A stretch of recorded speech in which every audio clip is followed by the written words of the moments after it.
قربانی کے جانور کا بہت سے عیوب سے پاک ہونا یہ ضروری ہوتا ہے۔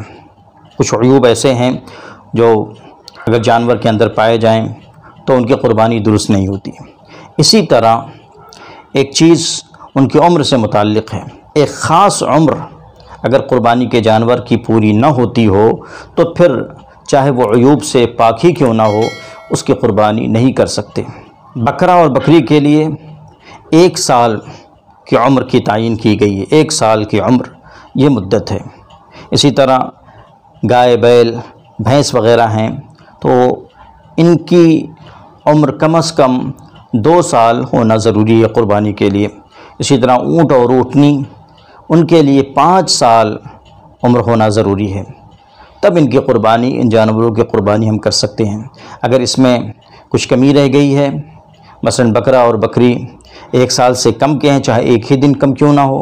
اسی طرح گائے، بیل اور بھینس، پڑوا، بھینسا وغیرہ اگر ان کی عمر 2 سال سے کچھ بھی کم رہ گئی ہو تو بھی ان کی قربانی نہیں کر سکتے۔ اسی طرح اونٹ اور اونٹنی ان کے لیے 5 سال پورا ہونا ضروری ہے، ان کی عمر 5 سال ہونا ضروری ہوتا ہے۔ ہاں، بھیڑ اور دمبا ہے تو اس میں مسئلہ یہ ہے کہ اگر وہ خوب تندرست ہیں، خوب صحت مند اور فرما ہیں، 1 سال کے معلوم ہوتے ہیں اور وہ 6 ہی مہینے کی حالانکہ ہیں تو بھی ان کی قربانی کر سکتے ہیں۔ اب مسئلہ یہ پیدا ہوتا ہے کہ آخر کیسے معلوم ہو کہ قربانی کا جو جانور ہے اس کی عمر مکمل ہو گئی ہے، پوری ہو گئی ہے؟ تو اس کی 2 صورتیں ہو سکتی ہیں۔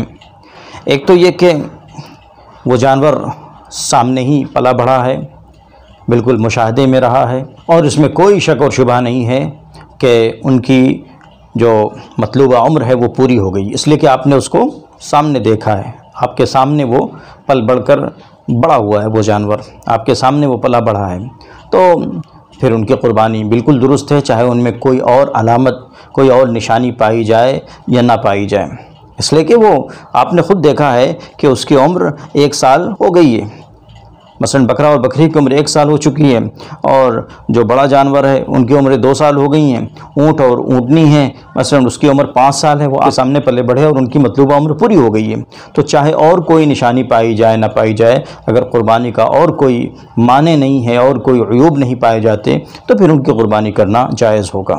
لیکن اگر جو قربانی کے جانور آپ خرید رہے ہیں وہ آپ کے سامنے پلا بڑھا نہیں ہے، آپ نہیں جانتے کہ وہ اس کی عمر کتنی ہے، اس لیے کہ آپ کو اس کے بارے میں کچھ علم نہیں ہے، جو کاروباری آدمی ہے، جو جانوروں کا تاجر ہے، وہ آپ کو عمر بتا رہا ہے، تو اس سلسلے میں چونکہ فساد کا غلبہ ہے اور ممکن ہے کہ وہ بیچنے کے لیے وہ کم عمر کے جانور کو بھی زیادہ عمر بتا کر وہ بیچ رہا ہو، تو اس سلسلے میں ایک علامت مقرر کر دی گئی ہے، دانتا ہونا، جس کو کہتے ہیں دانتا ہونا، یعنی 2 دانت نکل آئیں، دودھ کے دانت گر جائیں اور 2 دانت جانور کے نکل آئیں، تو یہ ایک علامت ہے جو ایک یقینی علامت ہوتی ہے، تو پھر اس علامت کو دیکھنا چاہیے اور اس علامت کے مطابق جانور کو خریدنا چاہیے، اس کا خیال رکھنا چاہیے۔ یا تو جانور ہمارے سامنے، نظروں کے سامنے پلا بڑھا ہے تب تو اس کی عمر ہم کو معلوم ہے، اس کے لحاظ سے ہم قربانی کریں گے، ورنہ پھر دانتا ہونا یہ ایک علامت ہے جس کو اختیار کرنا چاہیے اور جس کو نظر میں رکھنا چاہیے۔ بیوپاریوں پہ جب ہم بھروسہ کرتے ہیں تو وہ چھوٹے چھوٹے جانوروں کو جن کی عمریں مطلوبہ عمر جن کی پوری نہیں ہوتی وہ بیچ دیتے ہیں اور لوگ خرید لیتے ہیں۔ اس سلسلے میں اس بات کا خیال رکھیں کہ جب کسی بیوپاری سے خریدیں تو کچھ اس طرح کی نشانیاں ضرور دیکھیں جس سے یہ اندازہ چل سکے کہ اس جانور کی مطلوبہ عمر پوری ہو گئی ہے۔ بس یہی چیز تھی آج کی اس ویڈیو میں۔ دوستوں کے ساتھ بھی اس ویڈیو کو شیئر کریں، دعاؤں میں یاد رکھیں۔ والسلام علیکم ورحمۃ اللہ وبرکاتہ۔